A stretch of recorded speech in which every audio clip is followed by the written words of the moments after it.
কর্তৃত্ববাদী রাজনীতি দূর করতে এবং ফ্যাসিজম যাতে মাথাচাড়া দিয়ে উঠতে না পারে সেজন্য সব রাজনৈতিক দলকে ঐক্যবদ্ধ থাকতে হবে বলে মন্তব্য করেছেন মায়ের ডাকের প্রধান সমন্বয়ক ও ঢাকা ১৪ আসনে বিএনপির এমপি প্রার্থী সানজিদা ইসলাম তুলি। আর একই আসনের জামায়াত প্রার্থী ব্যারিস্টার মীর আহমদ বিন কাশেম বলেন, তরুণদের ফ্যাসিবাদ মুক্তির স্বপ্নকে বাস্তবায়ন করতে জামায়াত সর্বোচ্চ দায়িত্বশীল ভূমিকা রাখবে।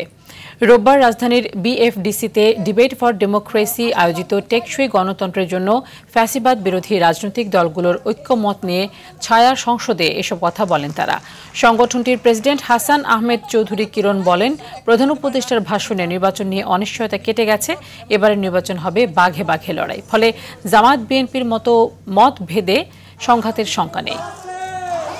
ফ্যাসিজমকে নির্মূল করতে হলে আরেকবার মাথাচাড়া দিয়ে যেন যারা উঠতে না পারে, সেটার জন্য আমাদের সকলকে একত্রিত থাকতে হবে, আমাদের জনগণের ভাষা বুঝতে হবে, তারা কি চায় সেটা জানতে হবে, সেই আকাঙ্ক্ষা অনুযায়ী কাজ করতে হবে, এবং তাহলেই একটা সত্যিকার গণতান্ত্রিক রাষ্ট্রে আমরা নিয়ে যেতে পারবো। এই তরুণরা দক্ষিণ এশিয়ার নৃশংসতম ফ্যাসিবাদকে যেভাবে লাল কার্ড দেখিয়েছে, হতে পারে আগামী নির্বাচনে আমাদেরকেও লাল কার্ড দেখিয়ে দিতে পারে তারা।